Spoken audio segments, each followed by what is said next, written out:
Coming up on today's episode of Airborne Unlimited. Collision during Patrouille de France training exercise. Wright Flyer 3 named Ohio's official airplane. FAA's ATC hiring plan brings in over 8,300 new candidates.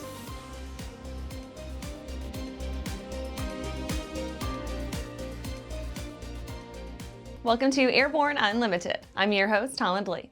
Let's get into today's stories. Collision during Patrouille de France training exercise. Two Alpha jets with the Patrouille de France collided during a training exercise on Tuesday, March 25th, near Airbase 113 in Saint-Dizier, and both aircraft were destroyed.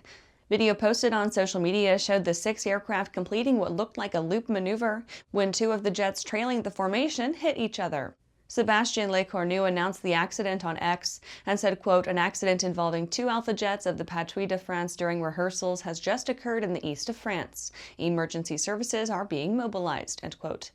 The video clip showed parachutes emerging from the aircraft, and the French Air Force said that 3 people were found conscious. It was determined later that one of the jets had a second pilot riding as a passenger, and all 3 ejected and were recovered uninjured. The Air Terrestrial Rescue Service SATE, that organizes searches for civil or military aircraft using air, land, or radioelectric methods, was activated by Regine Pam, the prefect of Haute-Marne. The Patrouille de France, an aerobatic unit founded in 1953 and famed for its displays during Bastille Day parades, is comprised of hand-picked fighter pilots. The unit has had very few accidents, with the last one being a runway excursion following a training session, but the pilot ejected safely. After the break, EAA's Ford Tri-Motor tours the country beginning March 28th. Looking for a new generation of proven and efficient aviation power plants that boast modern engineering, electronic ignition, and both direct and gear drive systems? With 100 horsepower to 240 horsepower, the Skyline and Redline engines offer uncommon value in an overpriced industry. Whether you are looking for fixed wing or rotor, MW Fly Americas has been established to service the American market with dedication and expertise. MWFlyAmericas.com. The legendary BD4C program is building an exciting future for those who want a rugged 4-seat family flyer with a proven history. The SureWings program produces a complete kit and builder assist program that gives you everything you need to be flying a BD4CS in record time. For conventional kit builders, BD Aviation has parts, partial kits, and full kits for the 190-mile-per-hour BD4C that has logged thousands of hours. Visit SureWings.com and BDAviation.com for more details. Welcome back. Now let's take a trip around the patch for some shorter stories. EAA's Ford Tri-Motor tours country beginning March 28th.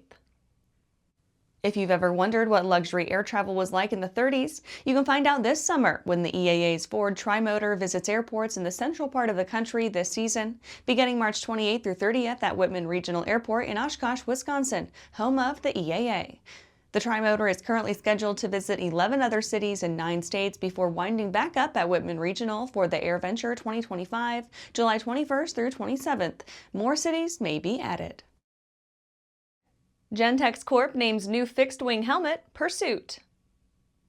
Gentex Corporation announced that the name for its newest fixed-wing helmet system is Pursuit. Gentex has provided its reliable HGU 55P and HGU 68P helmet systems for several decades, but mission requirements have grown so that air crews must adapt to added weight from night vision goggles and helmet-mounted displays. The Pursuit helmet reduces weight, enhances comfort, and eliminates compromises to ensure that air crews are equipped for modern missions and ready for future technology incorporation. Alaskan carriers share concerns over new unleaded fuels. As a part of the 2025 Alaska Air Carriers Association Convention, representatives from the Eliminate Aviation Gasoline-Lead Emissions, or EAGLE initiative, hosted a presentation and Q&A session. This gave operators the chance to express concerns over implementing new unleaded fuels into their fleets. The Alaska Unleaded Avgas Transition Forum was held on February 27th at the Lakefront Anchorage Hotel.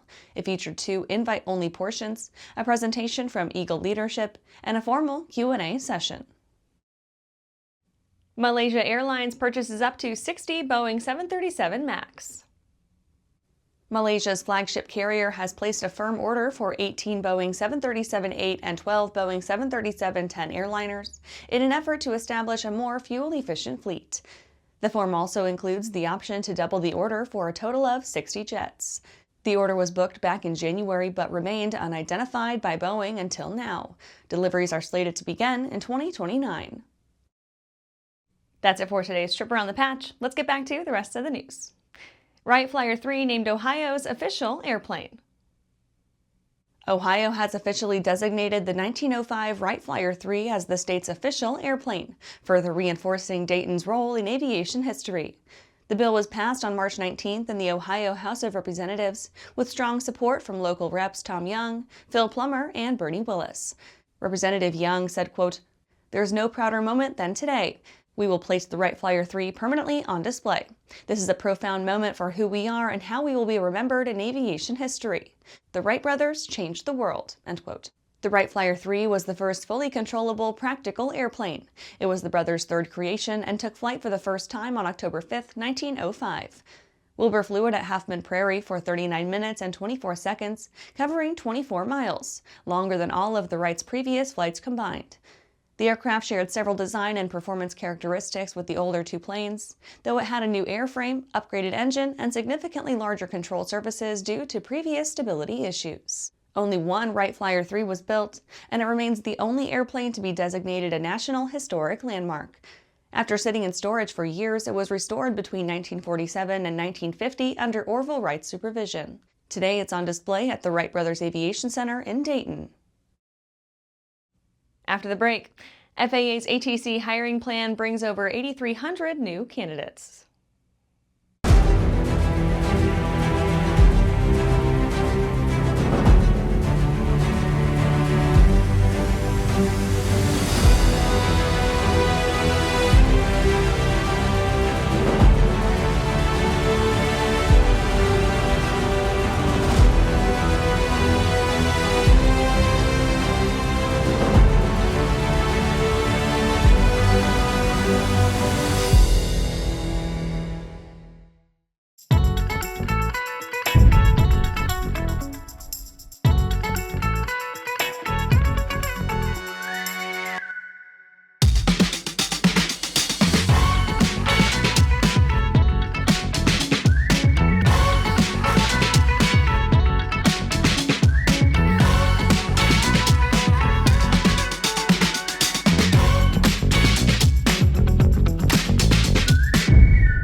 Welcome back. FAA ATC hiring plan brings in over 8,300 new candidates. Less than a month after U.S. Transportation Secretary Sean Duffy announced his plan to supercharge air traffic controller hiring, the FAA has shared some promising initial numbers. The agency has already checked and referred more than 8,300 new candidates to the ATSA exam, with 190 already receiving a passing result. As most already know, the FAA is painfully below marks on tower staffing. A recent report noted that it is 3,500 air traffic controllers short of its targeted level, with around 10% fewer controllers than it had in 2012. The problem comes when looking at these numbers next to air traffic, which has dramatically increased over the past decade, and hit a record high in 2024. Duffy stated, quote, "This staffing shortage has been a known challenge for over a decade, and this administration is committed to solving it," end quote. For the most part, Duffy's plan was formed around two main changes: the hiring process and trainee salaries. The FAA has accelerated its air traffic controller hiring process, reducing the timeline by nearly 5 months. Since the most recent application window closed on March 17th, more than 8,300 candidates have qualified for the air traffic skills assessment, and over 190 are progressing to the next step. And that's our show for today. You can catch episodes of Airborne on YouTube, Roku, or Fire TV. Just search for Aero-News or Airborne. And don't forget to follow us on social media. Thanks for watching.